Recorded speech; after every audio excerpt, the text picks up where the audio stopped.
23 अक्टूबर 1966 के दिन यूनेस्को के सामान्य सम्मेलन में 14वें सत्र में यूनेस्को ने 8 सितंबर को अंतर्राष्ट्रीय साक्षरता दिवस घोषित किया गया। यह पहली बार 1967 में मनाया गया था।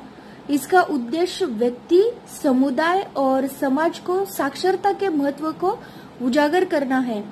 कई देशों में यह समारोह के रूप में मनाया जाता है।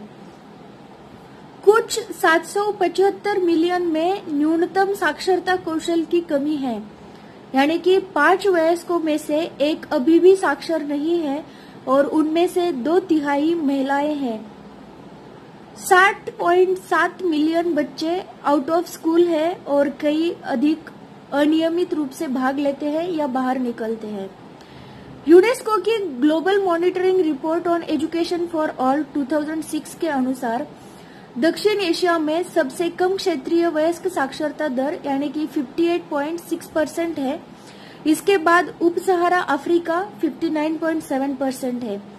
दुनिया में सबसे कम साक्षरता दर वाले देश बुर्किना फासो 12.8%, नाइजर 14.4% और माली 19% है।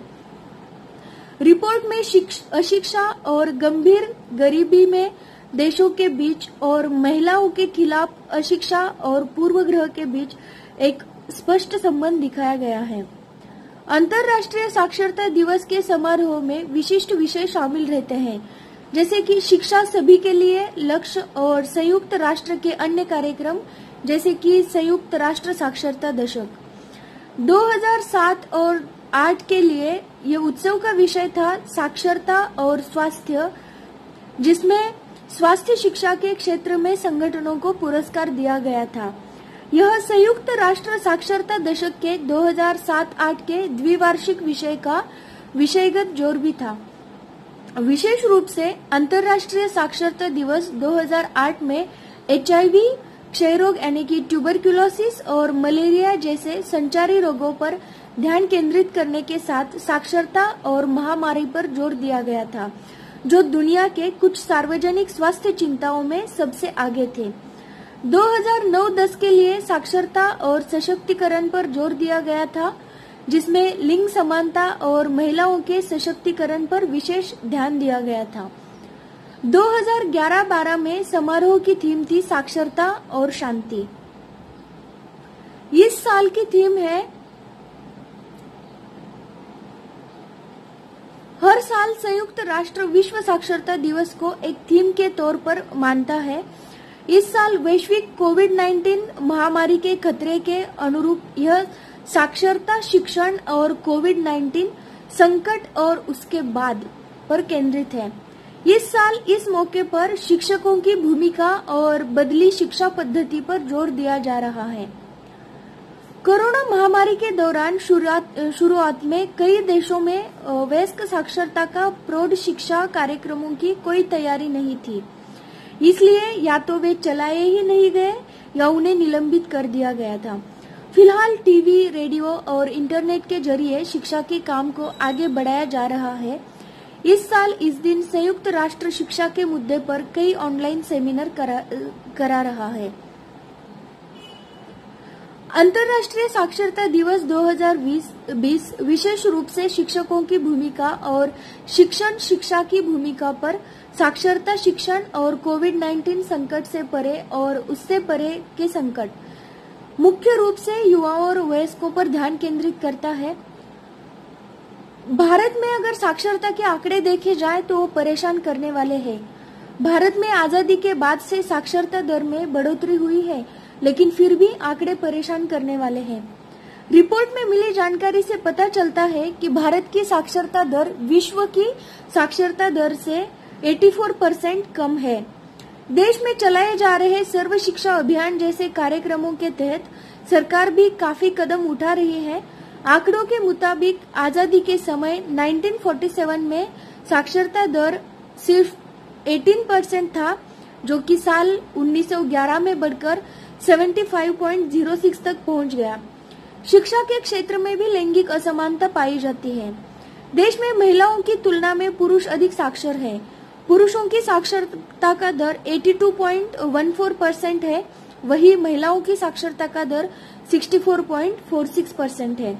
अगर पड़ोसी देशों की बात करें तो उनमें भारत की स्थिति सबसे बेहतर है, लेकिन विकसित देशों के मुकाबले भारत एक पिछड़ा देश ही है।